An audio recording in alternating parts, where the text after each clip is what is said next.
The virus is a mystery that's making lives a misery. Even before we'd ever heard of COVID-19, there were people living on the edge in this country. More than 3 million Canadians live below the poverty line, and about 4 million have inadequate access to food. Now they're slipping further. Allison Vuchnich reports on the vulnerable who live on the margins of society and need help now more than ever.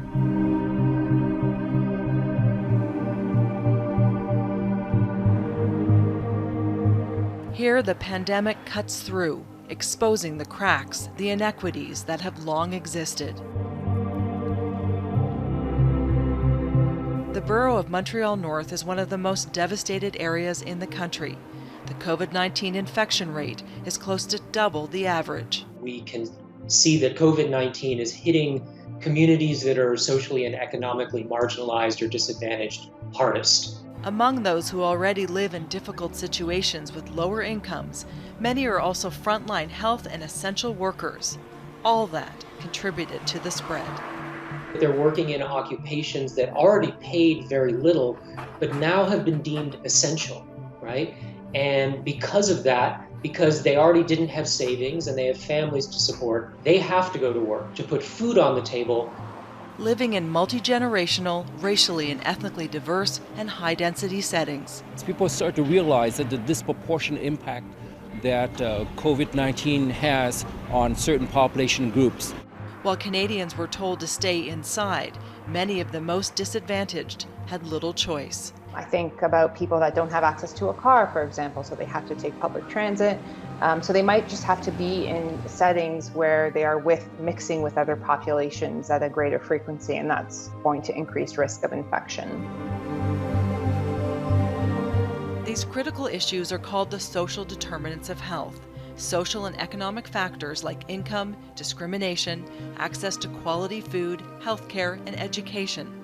All of it impacts a person's health and how long they will live. Also, these are groups that generally have already suffered long-standing health inequalities, so they're more likely to be sick already. So it's really a variety of factors that lead to them being much more vulnerable to both getting COVID-19 and suffering really terrible consequences from COVID-19. Those who study public health say this was predictable. The inequities existed before the pandemic hit and in communities across the country. Once the infection became more community spread, we saw these gradients across socioeconomic status that have widened over the course of the pandemic. It's not just about who gets infected. The pandemic is also impacting those in less secure and low-paying jobs. Statistics Canada says they have suffered greater job losses.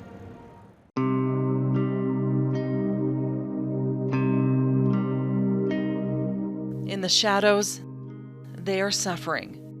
The most vulnerable, struggling before the pandemic, now even worse. It's almost impossible to have good health without stable housing. The shelter system already under-resourced, scrambling to cope with physical distancing and caring for this at-risk group. The virus claiming lives. It's just such a difficult situation. Any congregate living situation, this virus has proven to be extremely contagious and spread very easily. And there are others struggling. Many of those with disabilities are suffering with programs canceled and services reduced. And so many seniors are isolated at home. To understand how great the need is, you need to go to the agencies and charities that are supporting the vulnerable. It's been tough for them as well. Donations dropping, physical distancing, and the need rising. And the numbers have increased exponentially. The people that were in the lineups before COVID are still there, and now there's twice as many. Second Harvest is Canada's largest food rescue. It is in the intersection of two problems: a food system with too much wasted food and too many people going hungry. When COVID-19 hit, it really magnified the existing problem, and then it created an even larger scale challenge, both with the amount of food that is going into landfill and the amount of people that really need to access this food. That's where foodrescue.ca comes in.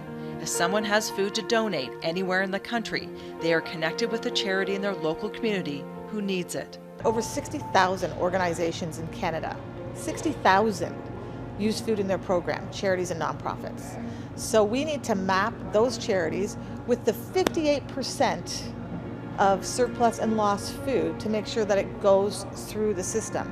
And so we do that with a matchmaking system that I refer to as the eHarmony of food, because it's really simple. Since the pandemic started, the website ramped up in March. It has helped to rescue close to 7 million pounds of food and help thousands of charities. When the second harvest trucks roll out, they head to charities like the East Scarborough Boys and Girls Club.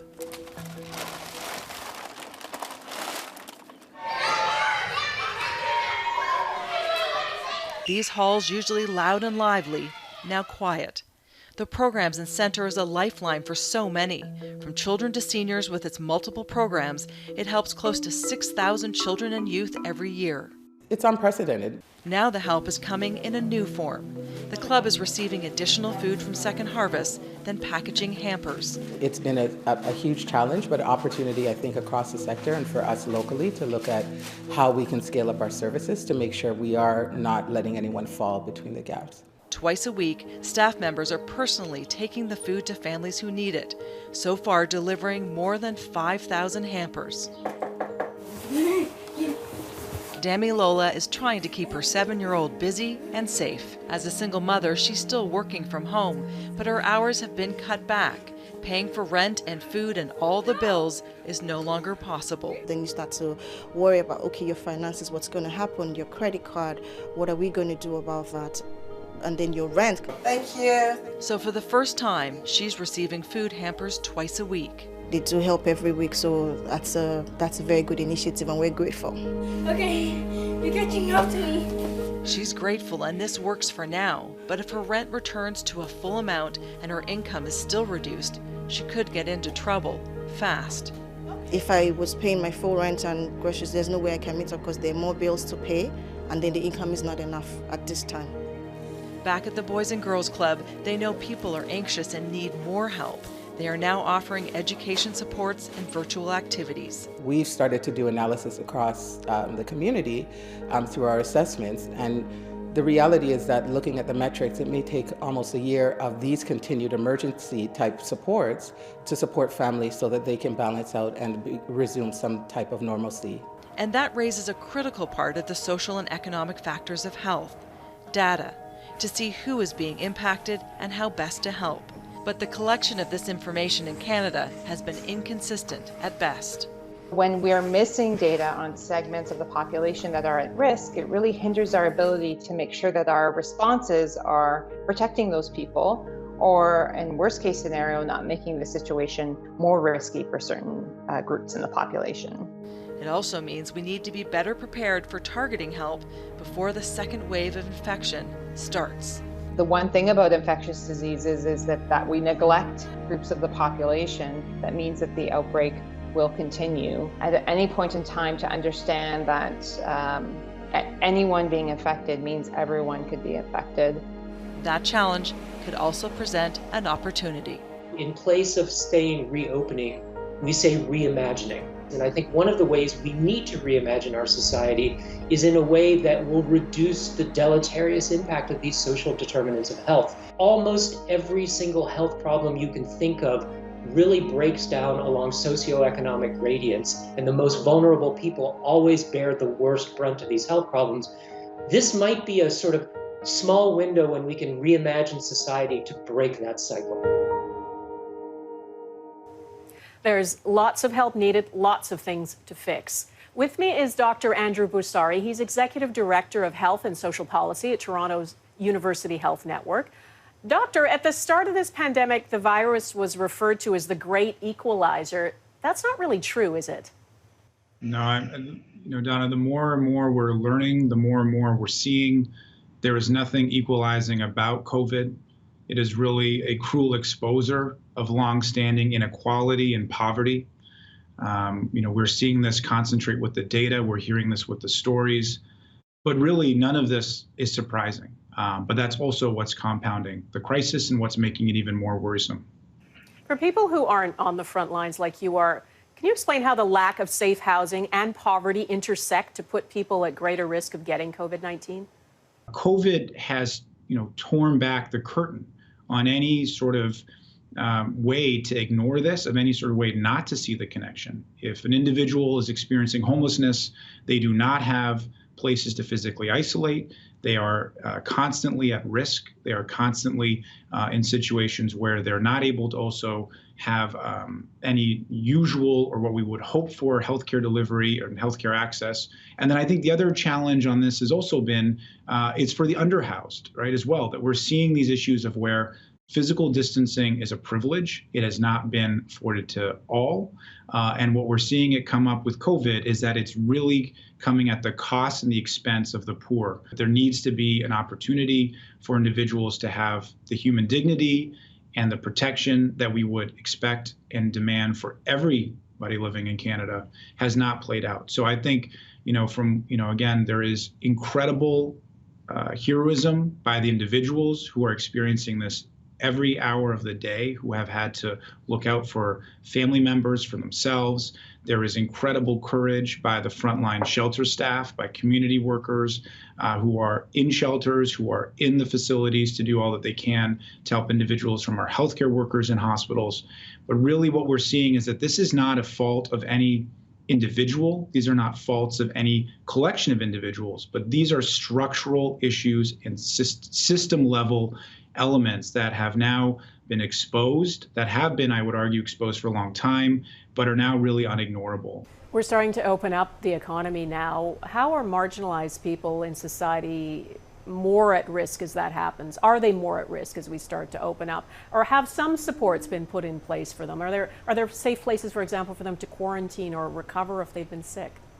I think that the reopening comes with really serious risks for those who are already most disadvantaged. We've seen this from data where it's individuals, again, who are at the front line, but individuals who we've called, essential workers now.